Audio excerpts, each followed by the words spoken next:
नमस्कार प्यारे साथियों, बायोलॉजी की इस क्लास में आप सभी का स्वागत है। अभी तक आप लोगों ने इस चैप्टर में जगत मोनेरा तक पढ़ लिया है, जिसमें कि बैक्टीरिया, नीलहरी शैवाल और माइकोप्लाज्मा के बारे में डिटेल्स में डिस्कशन हुआ और इसके बारे में संपूर्ण जानकारी हम लोगों ने प्राप्त किया।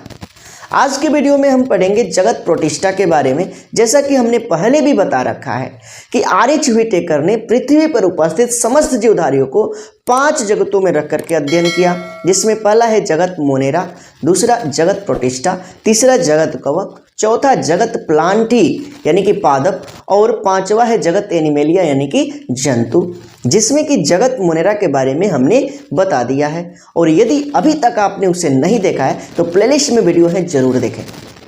आज हम पढ़ेंगे जगत प्रोटिस्टा के बारे में।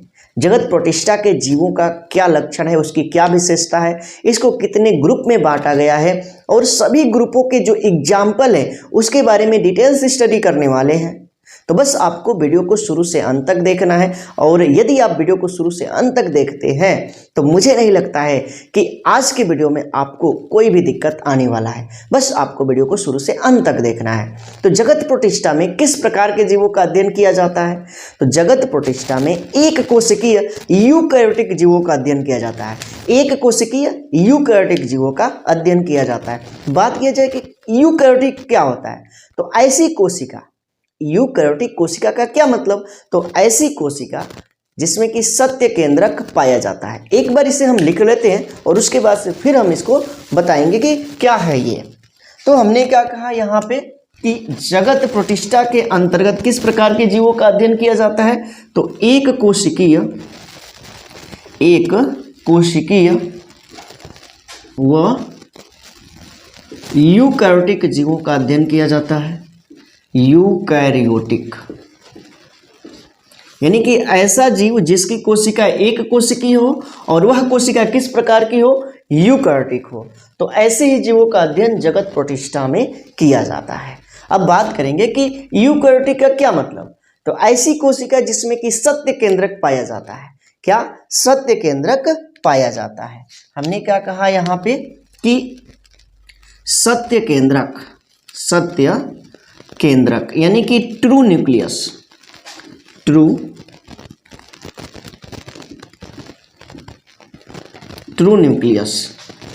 पाया जाता है। अब बात करेंगे कि सत्य केंद्र का क्या मतलब, तो हम यहाँ पे एक कोशिका बना रहे हैं, ध्यान से देखना है। यहाँ पे मान लेते हैं कि यह एक कोशिका है और इसमें बीच में गोल धब्बे जैसी संरचना पाई जाती है और इसी को केंद्रक कहा जाता है। क्या कहते हैं? केंद्रक। और केंद्रक के अंदर आनुवांशिक पदार्थ उपस्थित होते हैं, जैसे कि डीएनए। केंद्रक के अंदर जो पदार्थ उपस्थित होते हैं जैसे कि डीएनए, और ये पदार्थ बाहर से एक झिल्लीयुक्त आवरण से बंद होते हैं और इस झिल्लीयुक्त आवरण को कहा जाता है केंद्रक कला। और यही केंद्रक कला का अभाव होता है किस प्रकार की कोशिका में? प्रोकैरियोटिक कोशिका में। यूकैरियोटिक नहीं तो प्रोकैरियोटिक कोशिका में केंद्रक कला का अभाव होता है, इसीलिए प्रोकैरियोटिक कोशिका में सत्य केंद्रक नहीं पाया जाता है, लेकिन यूकैरियोटिक कोशिका में सत्य केंद्रक पाया जाता है। इसके साथ ही साथ इसमें झिल्ली युक्त कोशिकांग पाए जाते हैं। क्या पाए जाते हैं? झिल्ली युक्त कोशिकांग। झिल्ली युक्त कोशिकांग इसमें उपस्थित होते हैं। कोशिकांग जैसे माइटोकॉन्ड्रिया,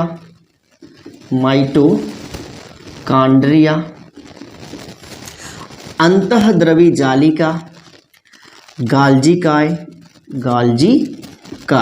आदि। तो यहाँ पे क्या है, तो माइटोकॉन्ड्रिया, अंतःद्रवी जालिका यानी कि एंडोप्लाज्मिक रेटिकुलम, गाल्जी ये झिल्लीयुक्त कोशिकांग इस कोशिका में देखने को मिलते हैं। क्या कहा हमने, जैसे कि यहाँ पे ध्यान देना है कि ये क्या है, तो हमने यहाँ पे बना दिया माइटोकॉन्ड्रिया को, ठीक है। इसके साथ साथ यहाँ पे क्या है, तो अंतःद्रवी जालिका, और ये क्या है, तो गोल्जी का है। इसके साथ ही साथ इसमें लवक भी होते हैं। क्या चीज़, तो लवक। इसमें लवक भी देखने को मिलते हैं। तो यहाँ पे हमने क्या कहा कि गाल्जी का माइटोकॉन्ड्रिया, गाल्जी का है, अंतःद्रवी जालिका, लवक, ये जो झिल्ली युक्त कोशिकांग है यूकैरियोटिक कोशिका में पाए जाते हैं और ये कोशिकांग प्रोकैरियोटिक कोशिका में नहीं पाए जाते हैं। तो ये भी बात याद रखना है। तो प्रोटिस्टा जगत के जो जीव होते हैं वे एक कोशिकीय होते हैं और इनकी कोशिका कैसी होती है? यूकैरियोटिक होती है। इनमें सत्य केंद्रक पाया जाता है यानी कि ट्रू न्यूक्लियस उपस्थित होता है और इसके साथ ही साथ इसमें झिल्ली युक्त कोशिकांग पाए जाते हैं जैसे कि माइटोकॉन्ड्रिया, गाल्जी काय, अंतःद्रवी जालिका। और कुछ विशेषताएं इस जगत के जीवों का हम जान लेते हैं क्या होता है। तो पोषण की बात करते हैं तो पोषण में विविधता होता है यानी कि विभिन्न प्रकार के पोषण इस जगत में देखने को मिलता है यानी कि इस जगत के जीव कई तरह से पोषण करते हैं। जैसे कि बहुत सारे ऐसे जीव होते हैं जो कि स्वपोषी होते हैं। क्या कहा गया? स्वपोषी।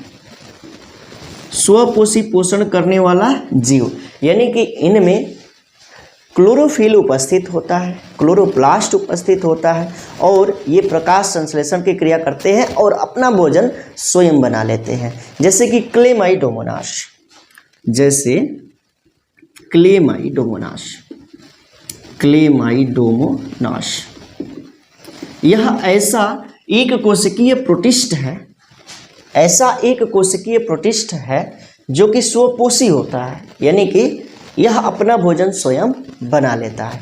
एक बात और, प्रोटिस्टा के जीवों को प्रोटिस्ट बोला जाता है। क्या कहते हैं? प्रोटिस्ट। प्रोटिस्ट। तो प्रोटिस्टा के जीवों को प्रोटिस्ट कहा जाता है और क्लेमाइडोमोनास ऐसा प्रोटिस्ट है जो कि क्या होता है? स्वपोषी होता है यानी कि यह प्रकाश संश्लेषण की क्रिया करता है, प्रकाश संश्लेषण की क्रिया करता है और जिसमें प्रकाश संश्लेषण की क्रिया होती है ऐसे जीवों में क्लोरोप्लास्ट पाया जाता है। क्या पाया जाता है? क्लोरोप्लास्ट। क्लोरोप्लास्ट इसमें पाया जाता है और क्लेमाइडोमोनास प्रकाश संश्लेषी प्रोटिस्ट है। इसको पादप प्लवक के भी नाम से जाना जाता है। क्या चीज? तो पादप प्लवक, यही है पादप प्लवक यानी कि इसको इंग्लिश में कहेंगे फाइटोप्लैंक्टन, प्लैंकटन। तो इसको पादप प्लवक भी कहा जाता है। अब बात किया जाएगा कि और भी विभिन्न प्रकार का पोषण होता है और कुछ ऐसे भी जंतु होते हैं जो कि परपोषी होते हैं यानी कि भोजन के लिए दूसरों पर निर्भर रहते हैं। जैसे कि हम यहाँ पे बात करेंगे परपोषी पोषण। परपोषी पोषण, इसका एक एग्जाम्पल लेते हैं प्रोटोजोआ। प्रोटोजोआ, तो प्रोटोजोआ के जो जंतु होते हैं, जो जीव होते हैं, वे परपोषी होते हैं यानी कि इनमें अपना भोजन बनाने की क्षमता नहीं होती है। ये पोषण के लिए दूसरे जीवों पर आश्रित रहते हैं और इस प्रकार के पोषण को बोला जाता है होलोजोइक।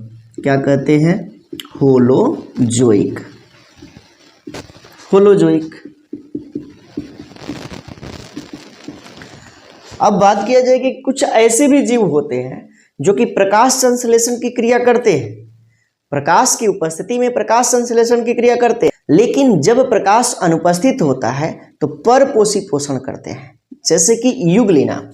तो युगलिना प्रकाश संश्लेषण की क्रिया करता है, प्रकाश संश्लेषण की क्रिया होती है किसमें? युगलिना में। युगलिना में प्रकाश संश्लेषण की क्रिया तो करता है लेकिन प्रकाश की अनुपस्थिति में परपोषी पोषण भी दर्शाता है।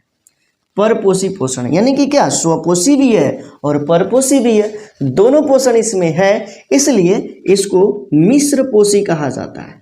युगलिना कैसा है? तो मिश्र पोषी जंतु है। युगलिना मिश्र पोषी जीव है।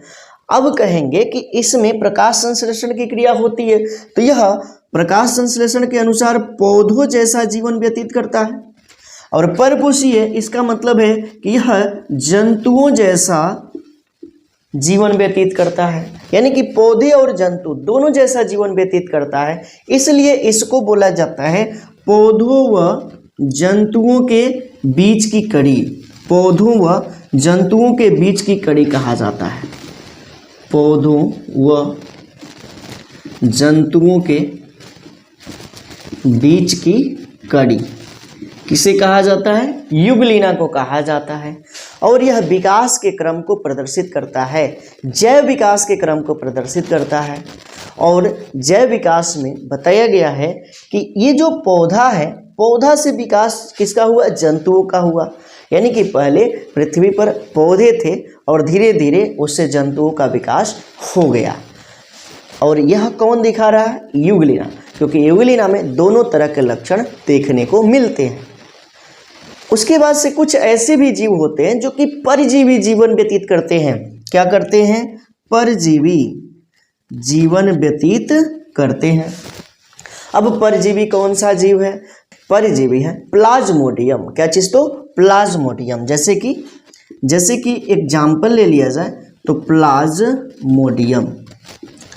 तो प्लाज्मोडियम परजीवी जीवन व्यतीत करता है। तो बहुत सारे ऐसे जीव हैं जो कि परजीवी होते हैं। परजीवी का मतलब है कि दूसरे जीवों के शरीर पर या शरीर के भीतर रहकर उससे पोषण प्राप्त करना, यानी कि पोषी से ये पोषण प्राप्त करते हैं। ऐसे ही जीव परजीवी कहलाते हैं। और इसी प्रकार से प्लाज्मोडियम जो कि मलेरिया परजीवी है, इसी के द्वारा मनुष्य में मलेरिया रोग होता है। और यह एक प्रकार का क्या है? परजीवी है। और किस तरह का जीव है? प्रोटिस्ट है, यानी कि प्रोटिस्टा जगत के अंतर्गत इसका अध्ययन किया जाता है। अब बात किया जाए कि ये तो रहा पोषण की बात। जितने भी सारे प्रोटिस्ट होते हैं, प्रोटिस्टा जगत के जीव होते हैं, वह जलीय होते हैं, यानी कि जल में पाए जाते हैं। ये सभी जलीय होते हैं। इसकी जनन की बात कर लेते हैं तो इनमें अलैंगिक, कायिक और लैंगिक सभी प्रकार का जनन देखने को मिलता है। जनन की बात करते हैं तो जनन इनमें कायिक भी होता है, अलैंगिक भी होता है, अलैंगिक, और इसके साथ ही साथ लैंगिक जनन भी पाया जाता है। तो ये रहा प्रोटिस्टा के सामान्य लक्षण, और उम्मीद करते हैं कि आप लोग इसे समझ पाए होंगे। तो अब आप लोगों को हेडिंग बनाना है जगत प्रोटिस्टा, और इसमें हेडिंग बनाना है सामान्य लक्षण, और लिखना है इसमें व्हिटेकर के अनुसार जगत प्रोटिस्टा में उन जीवों को रखा गया है जो एक कोशिकीय किंतु सत्य केंद्रक वाले होते हैं। इनके मुख्य लक्षण निम्नलिखित है। पहला लिखना है प्रोटिस्टा जगत के जीव एक कोशिकीय यूकैरियोटिक होते हैं, अर्थात इनमें सत्य केंद्रक तथा झिल्ली युक्त कोशिकांग पाया जाता है। दूसरा, सामान्यतः ये जीव पानी में पाए जाते हैं। तीसरा हो जाएगा प्रकाश संश्लेषी प्रोटिस्ट में क्लोरोप्लास्ट पाया जाता है। क्या पाया जाता है? क्लोरोप्लास्ट। पहले भी हमने बता रखा है कि ऐसा प्रोटिस्ट जो कि प्रकाश संश्लेषण की क्रिया करता हो उसमें क्लोरोप्लास्ट मिलता है। उसके बाद से चौथा नंबर पे हो जाएगा प्रोटिस्टा के सदस्य विभिन्न प्रकार के होते हैं। कुछ अपना भोजन स्वयं बना सकते हैं, जैसे क्लेमाइडोमोनास आदि। इन्हें पादप प्लवक यानी कि फाइटोप्लैंक्टन भी कहते हैं, क्योंकि ये पानी में स्वतंत्र रूप से तैरते हैं। कुछ प्रोटिस्ट परभक्षी होते हैं, यानी कि परजीवी होते हैं, क्योंकि ये दूसरे प्रोटिस्ट को भोजन के रूप में ग्रहण करते हैं, जैसे कि प्रोटोजोआ। इस प्रकार के जंतु को होलोजोइक कहा जाता है। फिर लिखना आगे से कुछ प्रोटिस्ट परजीवी होते हैं, ये भोजन के लिए दूसरे पोषी पर निर्भर रहते हैं, जैसे कि प्लाज्मोडियम। क्या चीज? तो प्लाज्मोडियम। फिर नेक्स्ट लाइन से अगला नंबर लिखना है युगलिना एक ऐसा प्रोटिस्ट है जो प्रकाश में प्रकाश संश्लेषण कर पादप जीवन दर्शाता है, परंतु प्रकाश की अनुपस्थिति में जंतु के समान व्यवहार करता है। अतः यह मिश्र पोषी है और इसे जंतुओं और पौधों के बीच की कड़ी भी कहा जाता है। अगला नंबर, इनमें कायिक, अलैंगिक तथा लैंगिक सभी प्रकार का जनन मिलता है। तो ये रहा प्रोटिस्टा के बारे में सामान्य जानकारी। अब हम यहाँ पे जानेंगे प्रोटिस्टा को 5 समूहों में बांटा गया है, और उस 5 समूहों के बारे में हम अब अध्ययन करेंगे। तो आप इसका स्क्रीनशॉट लें, और उसके बाद से अब हम अध्ययन करेंगे प्रोटिस्टा को कितने समूहों में बांटा गया है। तो ध्यान देना है, यहाँ पे जगत प्रोटिस्टा को 5 समूहों में बांटा गया है। कितने समूहों में? 5 समूहों में। यही चीज हम यहाँ पे नोट करेंगे। जगत प्रोटिस्टा को 5 समूहों में बांटा गया है। सबसे पहला है क्या? सबसे पहला है क्राइसोफाइट्स। क्राइसोफाइट्स।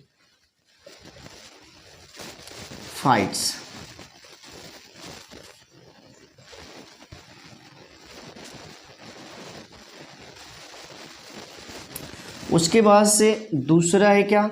तो दूसरा है डाइनोफ्लैजिलेट्स। डाइनोफ्लैजिलेट्स।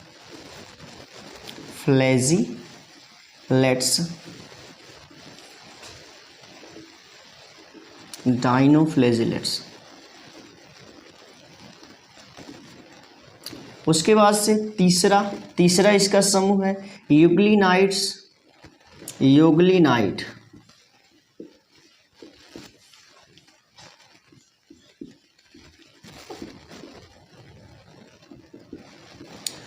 चौथे नंबर पे आता है औपंक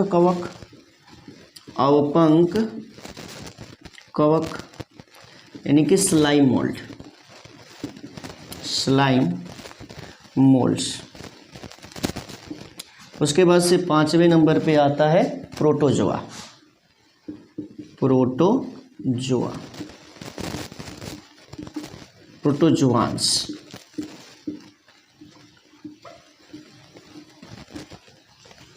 तो जगत प्रोटिस्टा को 5 समूहों में रखा गया है। कौन कौन? क्राइसोफाइट्स, डाइनोफ्लैजिलेट्स, यूग्लिनाइड, औपंक कवक और प्रोटोजोआंस। इसको हम नंबरिंग दे देते हैं 1 2 3 4 और 5। अब एग्जाम्पल की बात करेंगे सबसे पहले, और इसके बाद से हम एक एक समूहों को डिटेल्स में पढ़ेंगे, विस्तार से पढ़ेंगे। बस सबसे पहले एग्जाम्पल, क्योंकि बहुत ही जरूरी है। एग्जाम्पल ही कई बार पूछा जाता है, अधिकांश बार जो है एग्जाम्पल भी पूछ लिया जाता है। तो बस एग्जाम्पल से हम थोड़ा सा अवगत कराएंगे और उसके बाद से इन सभी समूहों के बारे में और एग्जाम्पल के बारे में हम डिटेल्स में स्टडी करेंगे। तो क्राइसोफाइट्स का जो एग्जाम्पल है, क्राइसोफाइट्स का उदाहरण है क्या चीज़? तो डायटम्स और इसके साथ ही साथ सुनहरे शैवाल। इसी को बोला जाता है, इसी को कहा जाता है क्या चीज़? तो गोल्डन एल्गी और इसी को डेस्मिड भी बोला जाता है, इसे ही डेस्मिड्स भी कहा जाता है। ये भी बात याद रखनी है। उसके बाद से डाइनोफ्लैजिलेट्स की बात करेंगे तो इसका एग्जाम्पल देख लेते हैं। तो इसका एग्जाम्पल आने वाला है गोनियोलेक्स। इसको लाल डाइनोफ्लैजिलेट्स भी कहते हैं, डाइनोफ्लैजिलेट भी कहा जाता है। क्यों? क्योंकि इसका कलर लाल होता है। इसमें विभिन्न कलर के पाए जाते हैं जंतु, विभिन्न कलर के जीव पाए जाते हैं। किसमें? डाइनोफ्लैजिलेट्स में। जैसे कि गोनियोलेक्स, इसका रंग लाल होता है। कैसा होता है? लाल।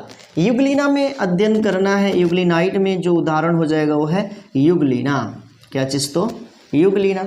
तो यूग्लिनाइड का जो एग्जाम्पल हो जाएगा यूग्लिना हो जाएगा। और औपंक कवक का उदाहरण की बात करते हैं तो इसका उदाहरण हो जाएगा मिक्सीडीमा। तो ये रहा एग्जाम्पल। क्राइसोफाइटा का एग्जाम्पल है डायटम्स और सुनहरे शैवाल। डाइनोफ्लैजिलेट्स के एग्जाम्पल है गोनियोलेक्स। यूग्लिनाइड का एग्जाम्पल है यूग्लिना। औपंक कवक का है मिक्सीडीमा। और प्रोटोजोआंस को फिर से कुछ समूहों में बांटा गया है। ये बात याद रखनी है। प्रोटोजोआंस को फिर से कुछ वर्गों में बांटा गया है और इन वर्गों के बारे में अब हम जानेंगे। तो पहला इसका वर्ग है अमीबॉयड। उसके बाद से इसको लिख देते हैं पूरा अमीबॉयड प्रोटोजोआंस। उसके बाद से दूसरा नंबर पे आ जाता है क्या चीज़? तो फ्लैजिलेटेड प्रोटोजोआंस। तीसरे नंबर पे जो है क्या? तो ये है सिलिएटेड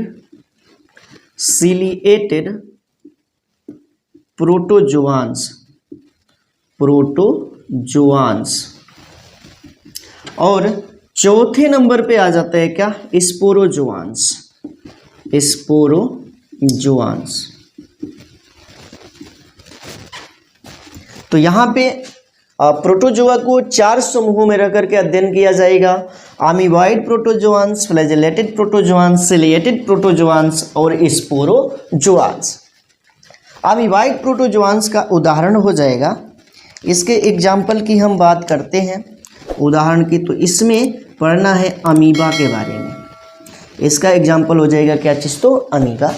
फ्लैजिलेटेड प्रोटोजोआंस में पढ़ना है क्या, ट्रिपेनोसोमा ब्रूसी। ट्रिपेनोसोमा ब्रूसी, यह है फ्लैजिलेटेड प्रोटोजोआंस। उसके बाद से सिलिएटा में जो एग्जाम्पल हो जाएगा सिलिएटेड प्रोटोजोआंस में, तो यहाँ पे पढ़ना है पैरामीशियम के बारे में, पैरामीशियम के बारे में। और स्पोरोजोआंस में उदाहरण हो जाएगा क्या चीज़, तो प्लाज्मोडियम। प्लाज्मोडियम। तो यहाँ पे प्रोटोजोआ को 5 समूहों में 5 वर्गों में रख करके, 4 वर्गों में, 5 नहीं तो 4 वर्गों में रख करके अध्ययन किया जाएगा। पहला है अमीबाइड प्रोटोजोआंस, यानी कि इसका एग्जाम्पल हो जाएगा अमीबा। इन सभी के बारे में हम डिटेल्स में पढ़ेंगे, बस आपको ध्यानपूर्वक देखते रहना है। और ये जो एग्जाम्पल लिखा गया है, ये एग्जाम्पल आपको याद भी रखना है, क्योंकि बहुत सारे ऐसे भी क्वेश्चन होते हैं जो कि एग्जाम्पल से ही पूछ लिए जाते हैं। फ्लैजिलेटेड प्रोटोजोआंस में ट्रिपेनोसोमा ब्रूसी एग्जाम्पल होगा, सिलिएटेड प्रोटोजोआंस में पैरामीशियम और स्पोरोजोआंस में प्लाज्मोडियम। तो यहाँ पे ये रहा जगत प्रोटिस्टा को कुछ समूहों में रख करके अध्ययन किया गया, और उसी समूहों के बारे में हमने यहाँ पे फ्लो चार्ट दिखाया। अब इसी के बारे में हम डिटेल्स में पढ़ेंगे, एक एक वर्ग को लेंगे और उसमें उपस्थित एग्जाम्पल को हम बहुत ही विस्तार से पढ़ने वाले हैं। तो एक बार फिर से हम इसे रिपीट करते हैं कि प्रोटिस्टा जगत को कुल 5 समूहों में बांटा गया है। पहला क्या है, क्राइसोफाइटा, यानी कि क्राइसोफाइट्स। इसका एग्जाम्पल है डायटम्स, सुनहरे शैवाल। डायनोफ्लैजिलेट्स दूसरे नंबर पे आता है और इसका एग्जाम्पल है गोनियोलेक्स। इसका रंग लाल कलर का होता है, इसलिए इसको डायनोफ्लैजिलेट्स बोला जाता है। उसके बाद से तीसरा है यूग्लिनाइड, और इसमें एग्जाम्पल हो जाएगा यूग्लिना का। और उसके बाद से औपंक कवक, और इसका एग्जाम्पल हो जाएगा मिक्सिडिमा।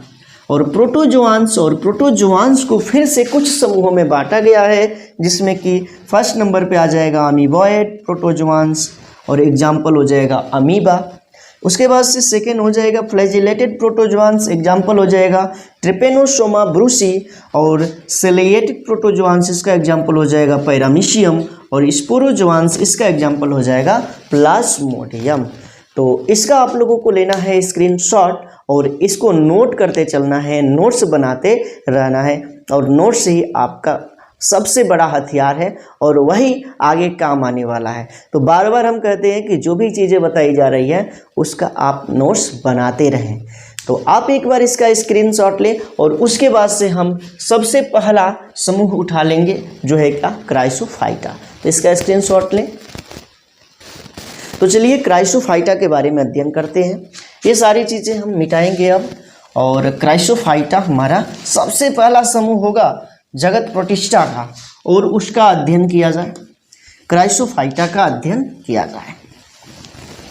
देखना है क्राइसोफाइटा, क्या हमने कहा, क्राइसोफाइट्स।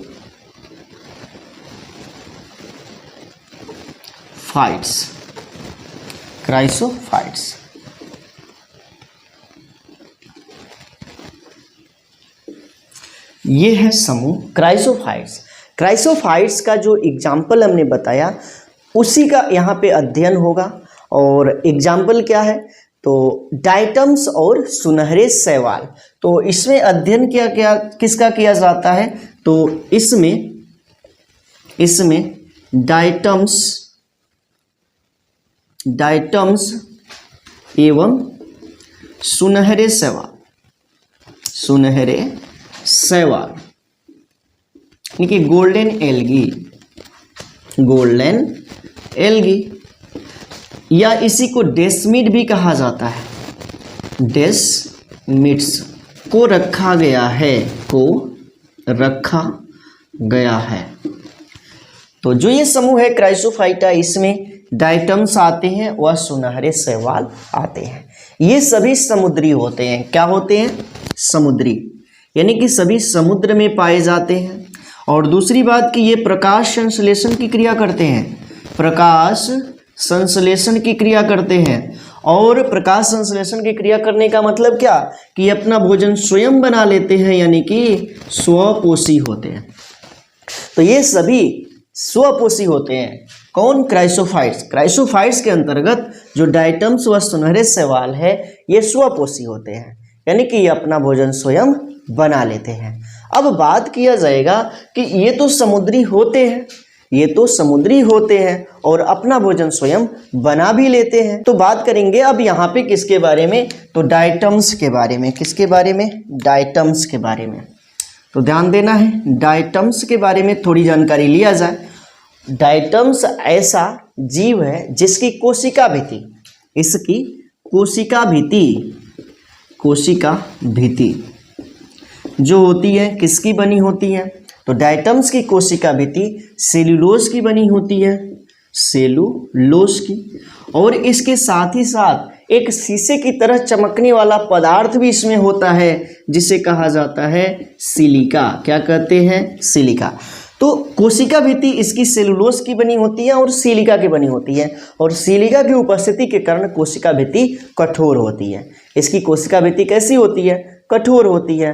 अब यहाँ पे हम बात करेंगे कि सिलिका नष्ट होने वाला पदार्थ नहीं है, इसीलिए इसकी कोशिका भित्ति भी नष्ट नहीं होती है। डायटम्स के मरने के बाद भी कोशिका भित्ति नष्ट नहीं होती है और वह जमा होती रहती है, जमा होती रहती है, करोड़ों वर्षों तक जमा होती रहती है। क्या मतलब कि ये जो सिलिका है, सिलिका इसमें नष्ट नहीं होता है, सिलिका नष्ट नहीं होता है और इस कारण से इसकी कोशिका भित्ति जमा होती रहती है। करोड़ों वर्ष तक जमा होने के बाद निर्माण करती है डायटमी मृत्तिका का। किसका? तो डायटमी मृत्तिका का निर्माण करती है, डायटमी मृत्तिका का निर्माण करती है। इसको इंग्लिश में बोला जाता है डायटमेशियस,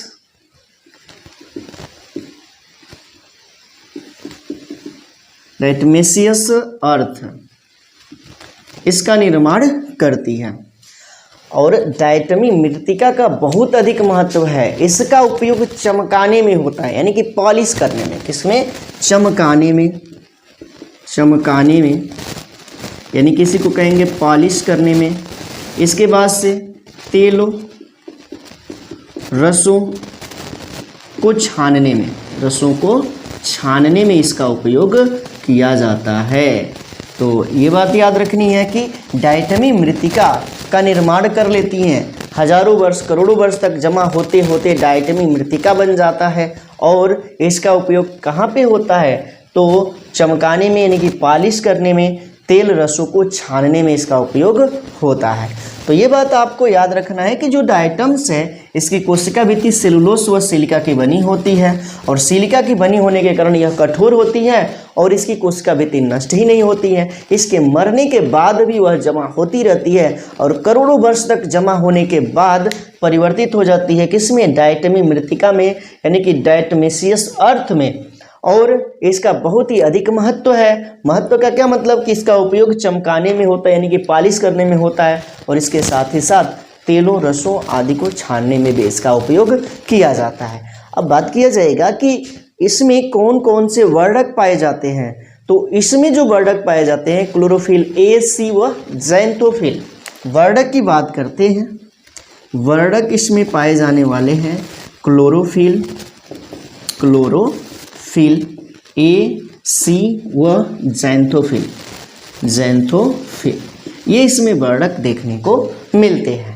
अब इसकी संरचना कैसा होता है, डायटम्स की संरचना कैसा होता है, तो ये संरचना हम यहाँ पे बना देते हैं, देखना है।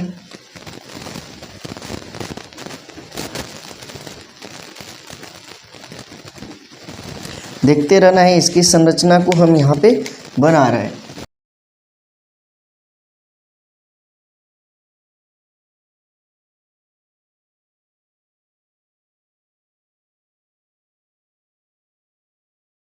तो यहाँ पे इस तरह की दो तरह की खांचे होती है जो एक दूसरे में लगी रहती है, एक दूसरे में लगी रहती है। इसको हम यहाँ पे दिखा रहे हैं।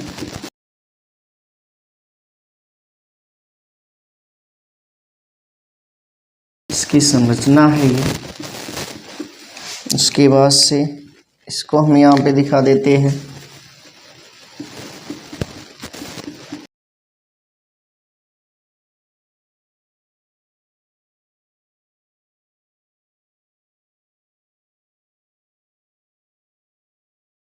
अब इसके बीच में केंद्रक होता है। क्या होता है? केंद्रक होता है। केंद्रक को हम यहाँ पे दिखा देते हैं। ये क्या है? तो ये केंद्रक है, न्यूक्लियस। न्यूक्लियस। उसके बाद से बहुत ही महीन इसमें इस तरह से संरचनाएं होती हैं। थोड़ा सा यहाँ पे आपको बुक का भी हेल्प लेना है, क्योंकि बुक में भी ऐसी संरचनाएं दे रखा है। तो आप बुक से भी आप इसे बना सकते हैं या यहाँ से भी इसे बना सकते हैं। ठीक है, तो यहाँ पे ये जो संरचना दिख रही है, तो जो बाहर से ये जो पकड़ी हुई है, इस संरचना को बोला जाता है एपीथीका। क्या कहते हैं? एपीथीका। एपीथीका। और इसको बोला जाता है हाइपोथीका। हाइपोथीका, एपीथीका व हाइपोथीका। तो ये रहा डायटम्स की संरचना। तो आपको अब यहाँ पे नोट करना है क्राइसोफाइटा सबसे पहला समूह है किसका? तो जगत प्रोटिस्टा का। और क्राइसोफाइटा नोट करना है और इसमें लिखना है इस समूह में डायटम्स एवं सुनहरे शैवाल, जिन्हें डेस्मिड कहते हैं, को रखा गया है। समुद्र में क्राइसोफाइट्स प्रकाश संश्लेषण द्वारा भोजन बनाते हैं। आगे से लिखना है डायटम्स की कोशिका भित्ति सेलुलोज की बनी होती है, जिसके बीच बीच में शीशे की तरह सिलिका होती है। सिलिका के जमाव के कारण इनकी भित्ति कठोर होती है तथा डायटम्स की मृत्यु के बाद इनकी भित्ति नष्ट नहीं होती है। डायटम्स अपने पीछे बड़ी मात्रा में कोशिका भित्ति को छोड़ जाते हैं। करोड़ों वर्ष से डायटम्स की भित्ति समुद्र की सतह पर जमा होती रही है। इस विशाल भंडार को डायटमी मृत्तिका कहा जाता है। डायटमी मृत्तिका का बहुत अधिक महत्व है। स्थूल होने के कारण इनका उपयोग चमकाने तथा तेलों, रसों आदि को छानने में किया जाता है, क्योंकि कोशिका भित्ति में सिलिकॉन ऑक्साइड होता है। इनकी कोशिका भित्ति में क्या होता है? Silicon oxide. फिर आगे से लिखना है डायटम्स में क्लोरोफिल, ए, सी व जैंथोफिल नामक वर्णक पाए जाते हैं। तो हमने यहाँ पे क्राइसोफाइट्स के भी बारे में वर्णन कर लिया, जिसमें कि डायटम्स के बारे में हम लोगों ने जाना। अब हम अगला समूह लेंगे और अगला समूह आ जाएगा डायनोफ्लैजेलेट्स। तो आपको एक बार इसका स्क्रीनशॉट लेना है और उसके बाद से हम देख लेते हैं डायनोफ्लैजेलेट्स के बारे में। प्यारे बच्चों, जगत प्रतिष्ठा में दूसरा समूह आता है डायनोफ्लैजेलेट्स। पहले समूह के बारे में हमने बात कर लिया, जो क्या है? क्राइसोफाइट्स, जिसका एग्जाम्पल है डायटम्स और सुनहरे शैवाल यानी कि गोल्डन एल्गी। इसी को डेस्मिड्स भी कहा जाता है। डायटम्स की विशेषता बताया गया, इसका एग्जाम्पल बताया गया। और डायटम्स के बारे में यदि आप इतनी जानकारी रखते हैं तो काफ़ी है, क्योंकि यहीं से एग्जामिनेशन में क्वेश्चन पूछ लिए जाते हैं। दूसरे समूह की बात करते हैं डायनोफ्लैजेलेट्स। और डायनोफ्लैजेलेट्स के जीव भी समुद्री होते हैं और इनमें भी प्रकाश संश्लेषण की क्रिया होती है। और इनकी कोशिका भित्ति सेलुलोज की बनी होती है, जो प्लेटों में विभक्त होती है। जैसे कि हमने यहाँ पे दिखा रखा है, प्लेटों में क्या होती है? विभक्त होती है। तो बस एक बार इसी को नोट करते हैं। हमने क्या कहा कि ये जो है समुद्री होते हैं, समुद्री। और दूसरी बात कि इनमें प्रकाश संश्लेषण की क्रिया होती है। प्रकाश संश्लेषण की क्रिया करते हैं, ये संश्लेषण की क्रिया करते हैं, यानी कि ये स्वपोषी होते हैं, स्वपोषी। उसके बाद से इनकी कोशिका भित्ति सेलुलोज की बनी होती है। सेल वॉल जो है किसकी बनी होती है? सेलुलोज की, सेलुलोज की। और ये किसमें विभक्त होती हैं? प्लेटों में, प्लेटों में विभक्त होती है, विभक्त होती है। दूसरी बात कि इनमें दो फ्लैजिला पाए जाते हैं, दो फ्लैजिला। दो फ्लैजिला। तो डायनोफ्लैजिलेट्स के जीवों में दो फ्लैजिला पाए जाते हैं। कितने? तो दो। और इसीलिए तो इसका नाम रखा गया है डायनोफ्लैजिलेट्स। डायनो का मतलब होता है दो और फ्लैजिलेट्स का मतलब है फ्लैजिला। फ्लैजिला तो जिसमें दो फ्लैजिला पाया जाता हो ऐसे ही प्रोटिस्ट को बोला जाता है डायनोफ्लैजिलेट्स। तो इनमें भी दो फ्लैजिला उपस्थित होती हैं। एक कहाँ पे? तो एक लंबाई की दिशा में और दूसरा भित्ति खांचों के मध्य। एक लंबाई की दिशा में, ये क्या है? तो यही फ्लैजिला है, यही फ्लैजिला है। ये भी क्या है? तो फ्लैजिला है। और ये जिसका चित्र हमने बनाया हुआ है यहाँ पे, ये क्या है? गोनियोलेक्स। गोनियोलेक्स, ये गोनियोलेक्स का फिगर है। और इसमें क्या है? एक लंबाई की दिशा में फ्लैजिला है और एक क्या है? भित्ति खांचों के बीच में फ्लैजिला है। यही दो फ्लैजिला ही पाई जाती हैं इनमें। बात किया जाए कि डायनोफ्लैजिलेट्स जो है अलग अलग रंगों के होते हैं, यानी कि कोई लाल होता है जैसे कि गोनियोलेक्स लाल कलर का होता है, कोई नीला होता है जैसे कि नॉक्टिलुटिका जो है नीले कलर का होता है, कोई भूरा होता है, कोई पीला होता है। ठीक है, तो अलग अलग कलर के इसमें जीव पाए जाते हैं, रंग बिरंगे, एक ही रंग के नहीं। और ये जो रंग है किसी वर्णक के कारण होता है। तो इसमें कौन सा वर्णक पाया जाता है ये भी जान लेते हैं। तो इसमें जो वर्णक होता है क्लोरोफिल, क्लोरोफिल, ए सी व जैंथोफिल, जैंथोफिल, ये जो है वर्णक इसमें पाया जाता है। अब इसका एक एग्जाम्पल हम गोनियोलेक्स लेंगे और गोनियोलेक्स के बारे में कुछ हम डिटेल्स में जानकारी प्राप्त करेंगे। क्या? तो गोनियोलेक्स, गोनियोलेक्स। तो जो ये गोनियोलेक्स है इसका रंग लाल होता है। कैसा होता है? लाल रंग होता है इसका, यानी कि यह लाल कलर का होता है और समुद्र में पाया जाता है। कहाँ पे होता है? तो समुद्री जीव है, लाल रंग का ये होता है और समुद्री जीव है, यानी कि समुद्र में पाया जाता है। और समुद्र में रेड टाइड उत्पन्न करता है। क्या? तो रेड टाइड, ये क्या है? तो जहां पे ये पाया जाता है अपनी संख्या बहुत तेजी से बढ़ाता है, जिस कारण से वहां का रंग, उस पानी का रंग, उस समुद्र के पानी का रंग लाल दिखाई देता है। बहुत एरिया में ढक लेता है बहुत ही जल्द और वहां का रंग कैसा दिखाई देने लगता है? लाल दिखाई देने लगता है। इसी को बोला जाता है रेड टाइड। और कोई ऐसे भी रेड टाइड होते हैं, यानी कि लाल रंग का द्रव समुद्र वाला एरिया, जो कि टॉक्सिक भी होते हैं, जहरीले भी होते हैं। और इस कारण से वहाँ की जो जीव है जैसे कि मछलियाँ, वह उस टॉक्सिक के कारण मर भी सकती हैं। तो ये है विशेषता किसकी? तो गोनियोलेक्स की। एग्जाम्पल की बात करें, पूरे डायनोफ्लैजिलेट्स का उदाहरण की बात करें तो हो जाएगा नॉक्टिलुटिका, नॉक्टिलुका, नॉक्टिलुका। उसके बाद से गोनियोलेक्स, गोनियोलेक्स। उसके बाद से करेंगे पायरोसिस्टिस, पायरोसिस्टिस और सिरेटियस। ये है इसके एग्जाम्पल, नॉक्टिलुका, गोनियोलेक्स, पायरोसिस्टिस और सिरेटियस। ये है डायनोफ्लैजिलेट्स के एग्जाम्पल।